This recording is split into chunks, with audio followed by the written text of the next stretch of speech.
the beginning, Hezekiah, the son of Lewis, created the forest and the creek, and the land was yet young, and many things lacked names. From the mounds of steaming shit in the south, he created John Redcorn, and from the salty rains of the heavens, he created the scraunch. John Redcorn would wander off into the forest and go insane, and occasionally be heard to this day in the rustles of the wind, or when you try to build a bamboo fort with cardboard boxes and suddenly it's been destroyed. The scraunch, however, was from the great heavens and was truly of the lineage of Hezekiah and Lewis. He would join the lands together and unite both sides of the creek. He would also go on to destroy the barriers between artistic expression and sonic palette. He had many foes on this journey. First he battled Justin Bieber, an extremely racist teenage boy who believed that the only music allowed on the radio should be 2 to 3 minute pop songs about bullshit. The battle was very long and epic. Well, actually the scraunch just cut his head off in 30 seconds. Next he battled Space Hitler, like Hitler from space. Space Hitler first had a great battle with Hezekiah, in which they fought for many centuries. Space Hitler won the war when he shucked all of Hezekiah's corn, forcing him to die of starvation. With great vengeance, the scraunch rode on his flaming eagle up to kill Space Hitler and free all the gypsies. He rode on his flaming eagle, yet before making it to Space Hitler, he had to battle the ass goblins of Auschwitz. Then he faced the angel of death, Dracula. He was 30 times stronger than any mortal man, but the scraunch was too crafty for him. Unfortunately, he was able to bite the scraunch on his neck, but he realized that in place of blood, there was Mountain Dew and dirty creek water. Dracula died, and because of the bite, the scraunch received omnipotent powers, which he used to kill Space Hitler.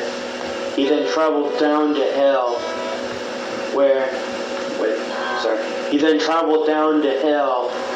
and killed Satan with the help of Chuck Norris and the angry video game nerd. Even with his great power, the scraunch did not stand much of a chance against Satan. Chuck Norris could have beat him on his own, but he didn't think the spoken word track would be as good if it was just him killing things instantly. So he went easy on the devil and let the other two get the finishing blows. Just before his death, Satan used the last of his strength to pollute the waters of the creek with pesticide. In a fit of rage, the scraunch resurrected Satan just to beat him to death again. When he rose up from hell, he was given a Purple Heart from Jesus Christ and a Congressional Medal of Honor from Lewis himself. He also got a selfie with Prophet Muhammad and got to play Half-Life 3.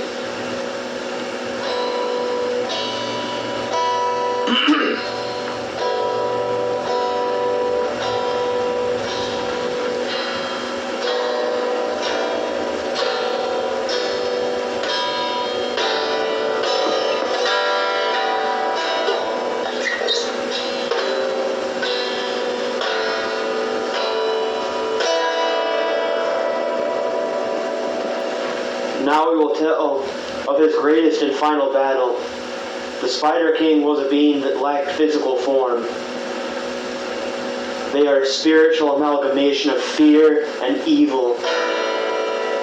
They also control all the spiders. They have lived before Hezekiah and before Lewis, and possibly before the world itself.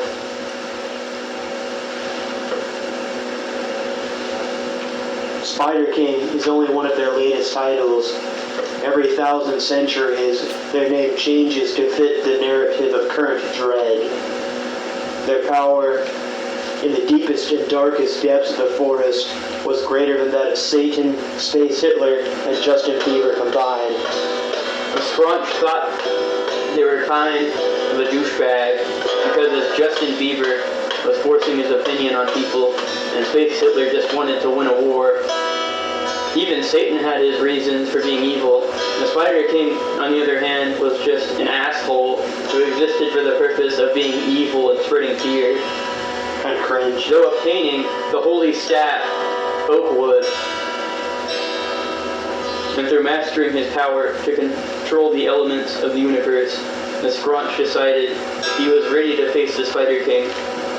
A great battle began, with one side consisting of both sides of the creek and many of the creatures of the forest and other weird shit.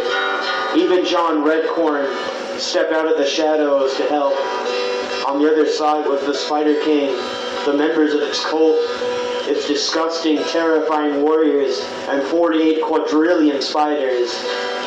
The war raged for several decades, but the Scraunch knew it wouldn't end until the Spider King was truly defeated.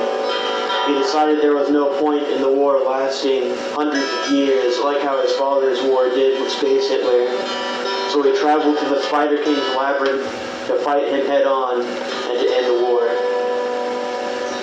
By this point, the Scraunch was a godly and divine as Louis, his grandfather, and was allowed to ascend into the heavens with him, but he decided he should stay to complete his goals of defeating the Spider King. The Spider King took on the form of a 12-foot tall creature who was too terrifying to be described any further. The battle was felt for thousands of miles. Each blow was an insane wave of energy that traveled into space. The Spider King began to open up holes in its flesh for maggots and fog to crawl out. The Scraunch channeled the elements of the universe and made the Mississippi River flow backwards. In the end, the Spider King was almost defeated, but the Scraunch was even more injured and on the verge of death. He begged the high heavens for Louis to give him the power he needed to finish the Spider King, and so Louis did, and the Scraunch grew brighter than the sun. With his first blow, the Spider King began to crackle and fizz. With his second, the Spider King practically fell apart. But just as he ran in for the third blow, the Spider King impaled him with the sword of scorn. The Scraunch's third blow turned it into dust, but he was now on the verge of death and fell into the waters of the creek. This would be the final resting place, as he soon succumbed to his injuries. Wait, what's that? And his energies became one with the energies of flowing water and the universe, in spite of its physical form that used being destroyed. The Spider King still exists to this day, but all it can really do is make spiders randomly transport on your shoulder while you're in the forest. The Scraunch was not only a hero for the battles he fought, but also for his fight to free the oppressed and to do whatever stupid shit he wants and call it music. In his honor, a green string connects both sides of the creek as a memorial and is called the Scraunch. People pray to it to this very day.